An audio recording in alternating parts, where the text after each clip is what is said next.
Good morning, everyone on the internet.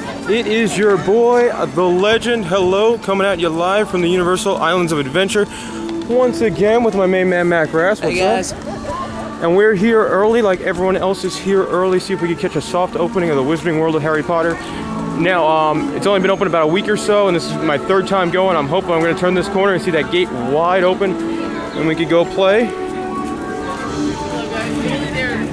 And the gate is open, which is very, very good. I mean, the area is incredible. I've been 3 times in a week, and I don't like Harry Potter.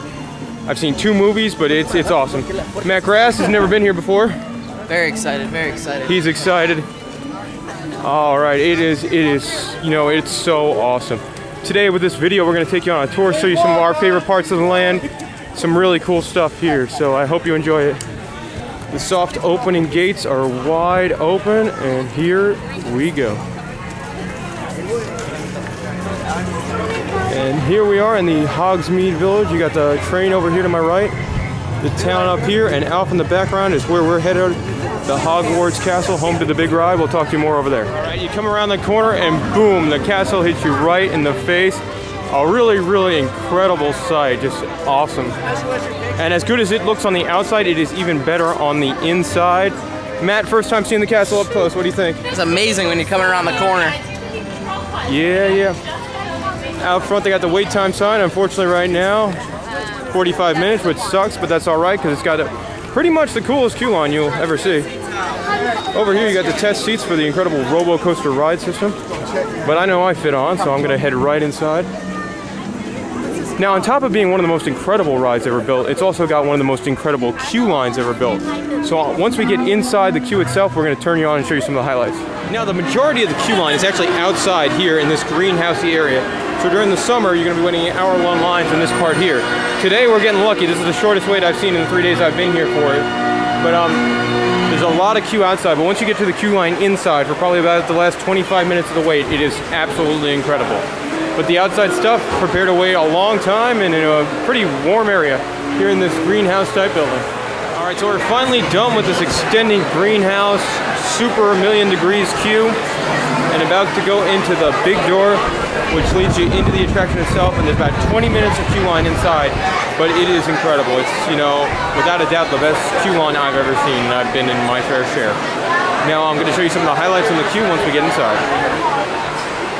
Here we are in another one, probably one of the cooler rooms in the queue. It's the portrait gallery. A very, very tall room.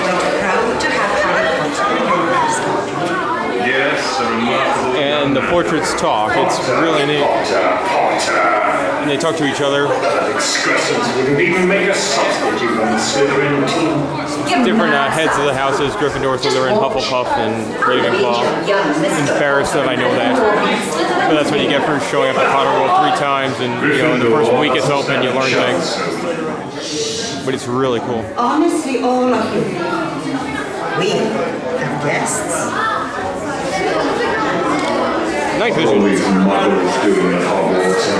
Really tall building. I mean, this building must be 30 to 40, probably 40 feet tall. Yeah, back to regular vision.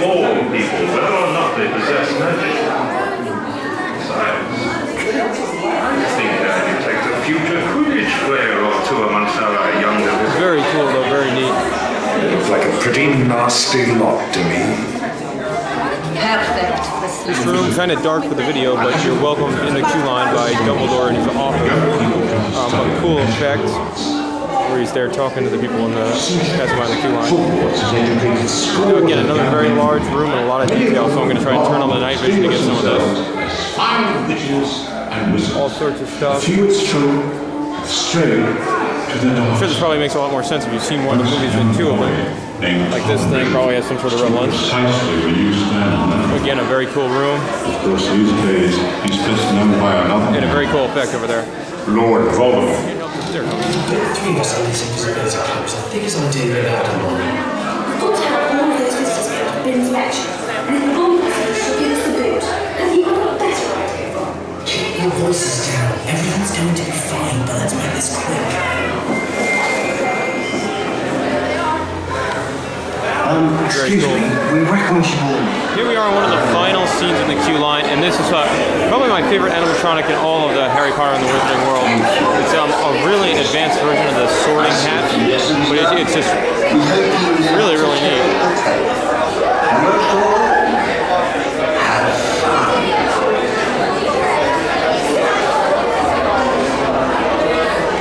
It's so cool. Probably a really simple figure, but comes off really well done. Anyway, that just about sums up the queue. The boarding station is right over here to my left, so we'll be on the ride within a couple minutes. Do hope we can get a shot of the ride vehicles in the loading area because it is really cool how they do it with the moving. In the boarding area, you can see the moving platform and the really cool ride design system, the flying bench as they call it. Just incredible piece of technology. You can see there's sort of a hole in the wall behind the vehicle.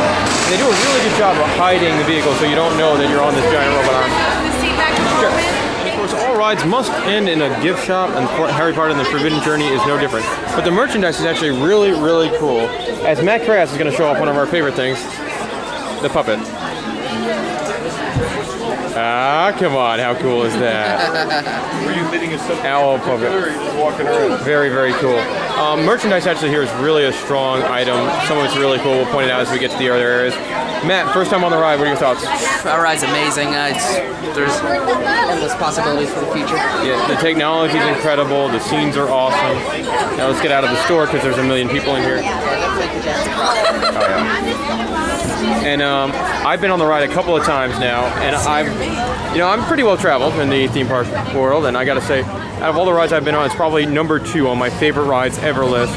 Only one I do enjoy a little bit better is the Indiana Jones Adventure at Disneyland, but it's very close. Both are very cool, but I think Indiana Jones just takes the cake still for my favorite ride. But I mean, number 2, and I've been all over the place. Awesome, awesome ride.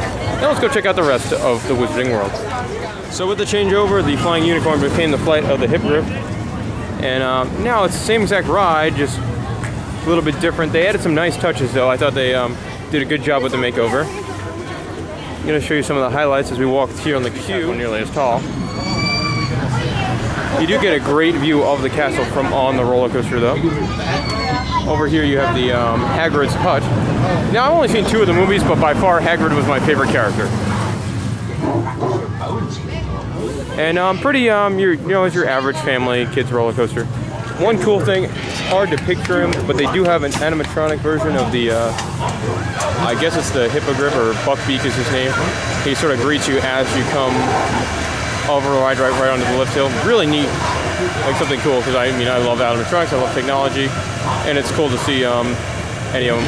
Especially for an outside one, it seems pretty advanced. A lot of the ones you see outside on things like, Jurassic Park or the Jungle Cruise are pretty generic and not that advanced. But this one's kind of neat. Buckbeak, somebody told me his name was. So the Wizarding World has everything. They've got incredible attractions, highly detailed areas, but they also have hot-looking wizard chicks you could get your picture taken with. I mean, come on. If this area wasn't a complete package before, now it's just damn. Yep, we have the outside of the Ollivander shop, which is where the it's not really a shop, more of a little show thing, where the wand chooses the wizard. It's got some neat effects in there, but also it's got terrible capacity of about 20 people every 5 to 10 minutes. So a quite lengthy line develops this way, winds in there, all the way out here, and ends somewhere back over there, just to get in there and see the little show. So I've been in there. It's a very neat little experience, but also watch out for the lines.